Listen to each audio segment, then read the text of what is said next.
तोते उड़ने वाली बात आ गई है सामने।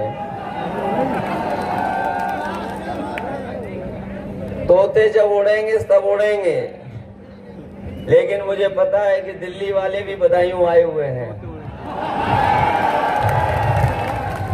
और उनके पास सब सूचना और जानकारी का तंत्र है।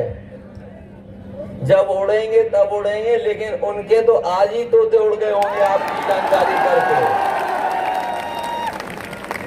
हम लोग सब जितने मंच पे साथी बैठे हैं वो आदित्य यादव जी के लिए वोट मांगने आए हैं। और मुझे याद आ रहा है जब मैं पहली बार मंच पर चुनाव लड़ने गया था, हमारे पुराने साथी जिन लोगों ने वो चुनाव देखा होगा, उस चुनाव में जब मैं अपने लिए वोट मांगने गया था तो केवल मैंने नेताओं के नाम लिए थे और केवल सहयोग की अपील कर करके बैठ गया था। मैं जब भाषण खत्म हो गया तो मुझे याद है कि नेताजी ने दोबारा कहा कि दोबारा भाषण दे दो, और उस समय के लोगों को याद होगा कि मैं फिर नाम लिया और अपने लिए सहयोग की अपील कर करके बैठ गया। लेकिन मैं देख रहा हूं आज आदित्य यादव को आप लोगों ने, बदायूं के लोगों ने नेता पहले ही बना दिया। ये बहुत अलग दिखाई देती है। जहां तक चुनाव का सवाल है, जो लोग चुनाव को देख रहे होंगे वो जानते होंगे ये भारतीय जनता पार्टी के लोगों ने और भारतीय जनता पार्टी के लोग संविधान और हमारी आपकी जान के पीछे पड़े हुए हैं। एक तो ये संविधान बदलना चाहते हैं और दूसरा वो कोविड वाली बात आपके सामने आ गई होगी कि जो उन्होंने वैक्सीन लगवाई और सबसे कहा कि सब वैक्सीन लगवा लो, सबने लगवाई, लेकिन शायद हमारे जैसे कुछ साथी होंगे जिन्होंने नहीं लगवाई होगी। लेकिन सोचो, जिन्होंने वैक्सीन लगवा ली होगी वो जब सर्टिफिकेट देखते होंगे तो क्या गुजरता होगा उन पर। और अब तो जिन्होंने वैक्सीन लगवाई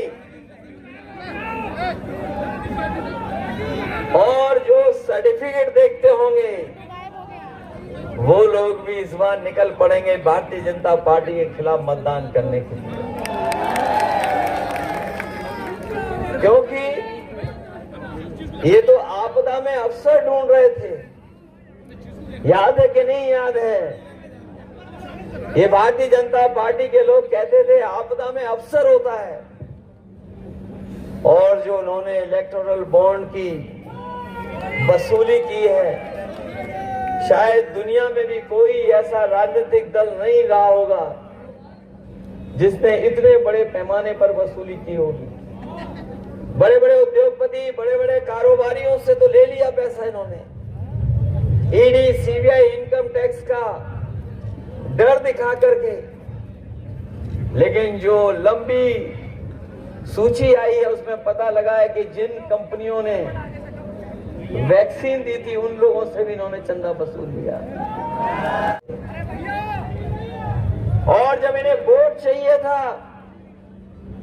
तो ये राशन दे रहे थे, और राशन में रिफाइंड तेल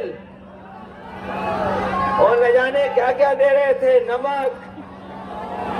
और आज क्या दे रहे हैं आपको?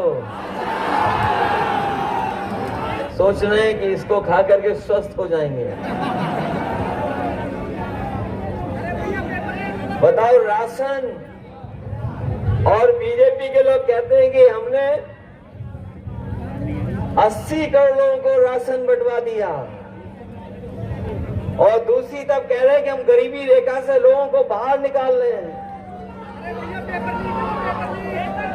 हम अपने गरीब लोगों को कहना चाहते हैं, जिस तरीके से संपन्न लोग आजकल पैकेट का आटा खा रहे हैं, हमारे किसानों को कीमत नहीं मिल रही है, वो पौष्टिक भी है, स्वादिष्ट भी है, जहां हम लोग राशन भी देंगे, गुणवत्ता के साथ राशन भी देंगे, वहीं समाजवादी पार्टी ने ये तय किया है कि अपने गरीबों को पौष्टिक आटा के साथ साथ डाटा फ्री भी देने का काम करेंगे। और हम इस सवाल लोग सभा बदायूं को बताना चाहते हैं, 7 मई को समाजवादी पार्टी के पक्ष में 7 मई को एक बड़ी आंधी आएगी। जितने लोग यहाँ बैठे हैं सब पुराने लोग जानते हैं, सब लोग पुराने लोग जानते हैं। और हम बताना चाहते हैं, अभी आदित्य जी कह रहे थे 2019 के चुनाव में हमारे भतीजे धर्मेंद्र चुनाव लड़ रहे थे तो स्ट्रांग रूम में कोई तोता घुस गया था, और इस बार तोते घुसेंगे नहीं, उड़ेंगे। और अगर गलती से घुस गया तो फिर बाहर नहीं निकल पाएगा। ऐसा का चुनाव है, लेकिन हम समाजवादी पार्टी को मजबूत कार्यकर्ता इन चुनौतियों का मुंह तोड़ करके जवाब देने का काम करेंगे। अखिलेश को नेताजी के चेहरे मानना, और अखिलेश यादव आपकी आवाज को बुलंद करेंगे। भ्रष्टाचार तो चरम सीमा पर है, तो इस चुनाव के बाद हम निकलेंगे पूरे उत्तर प्रदेश के 75 जिलों में, और यहाँ भारतीय जनता पार्टी को हटा करके बहुत ही जल्दी उत्तर प्रदेश का मुख्यमंत्री अखिलेश यादव को बनाने का काम करेंगे। आप सब लोग जानते हैं नेताजी यहाँ से मुख्यमंत्री भी रहे, 2 बार सांसद भी रहे, और नेताजी का जब यहाँ से हेलीकॉप्टर निकलता था तो यहाँ की जो भी महिलाएं हैं अपना पर्दा डाल लेती थी कि दत्ता जा रहे। लोगों को अखिलेश में नेताजी को देखना होगा, और डटकर के चुनौतियों का मुकाबला लेना होता। और हम आपको बताना चाहते हैं, मैनपुरी ने तो अपना सारा वोट नेताजी के श्रद्धांजलि के रूप में, डिंपल के लिए आशीर्वाद के रूप में दे दिया था। अब बदायूं की बारी है, अपना वोट का आशीर्वाद आदित्य को दे देना।